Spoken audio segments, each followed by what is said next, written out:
con dónde nos deja esto en el sentido de lo que tiene que ver, por supuesto, con las condiciones, los tiempos para el desarrollo de una elección presidencial.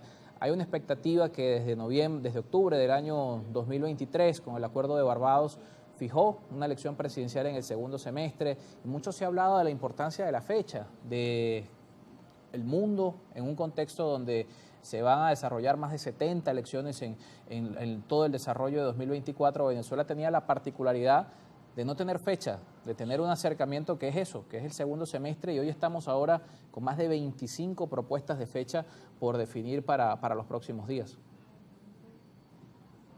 Sí, bueno, para Venezuela es importante, este año es electoral, para el venezolano es importante el tema de la fecha, no solamente para la oposición, sino también para el gobierno definir una fecha de la elección.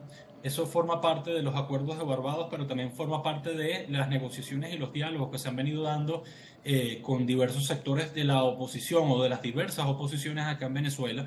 La definición de la fecha para que los venezolanos puedan participar en este proceso electoral. Pero más allá de la fecha, Carlos, aquí hay que analizar también la importancia de abrir el registro electoral en todo el país.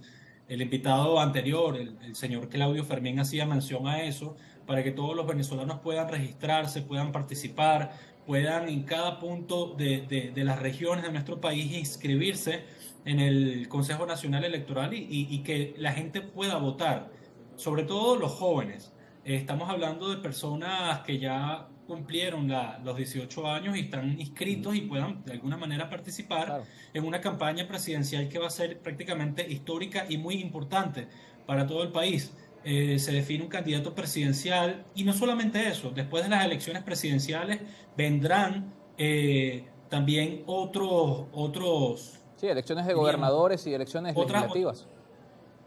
sí, vendrán otras elecciones importantes para los venezolanos, pero por otro lado, Carlos, también hay que hacer énfasis, muchísimo énfasis en lo que es la campaña de abstención que se ha venido gestando durante mucho tiempo dentro de los sectores de oposición venezolana. Y es por ello que sí es bueno que los venezolanos puedan participar y también, de alguna manera, articularse en torno al voto.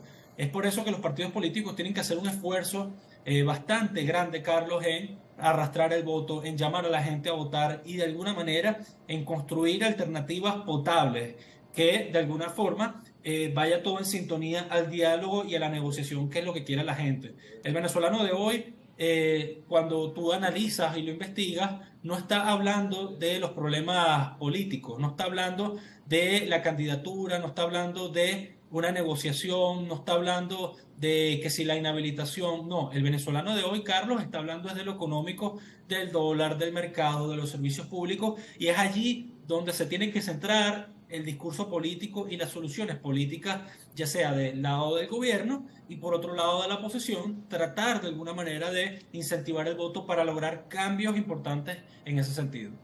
Pero las encuestas nos mantienen una matriz en la que el país está hablando del respaldo a una candidatura en particular, el caso de María Corina Machado, de la importancia de su habilitación. Si el venezolano está hablando de esto, ¿por qué las encuestadoras, las principales firmas de medición de opinión en el país nos hablan de un venezolano que sí está en estos temas? ¿Qué está pasando allí? Sí, bueno, el tema de la inhabilitación, Carlos, yo creo que sigue siendo un asunto totalmente alejado del entorno político venezolano.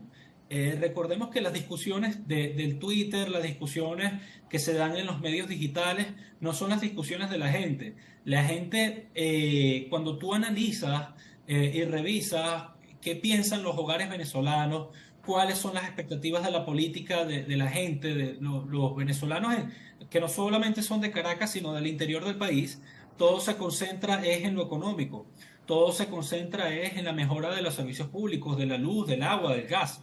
Pero por otro lado, la política está anclada a las emociones del momento, Carlos, y el venezolano de hoy al día está triste, está un poco desilusionado de todos los sectores políticos, de los sectores políticos de oposición que hace 3, 4, 5 años prometieron salidas rápidas, cambios importantes y no lo cumplieron. Y esto generó muchísima frustración, muchísima incertidumbre, muchísima desilusión en los venezolanos, pero por otro lado, la gente también considera que el gobierno debe atajar los problemas económicos definitivamente y mejorar el tema del salario, mejorar el tema de la educación y por supuesto hacer una revisión profunda de lo que está pasando con la crisis de los servicios públicos, que es algo que le ha pasado factura al gobierno nacional y debe atender. Pero el ciudadano venezolano, Carlos, no está hablando de candidaturas, no está hablando de las sanciones, no está hablando de María Corina, no está hablando de otros candidatos, está hablando de su entorno más cercano y de los problemas que se les presenta.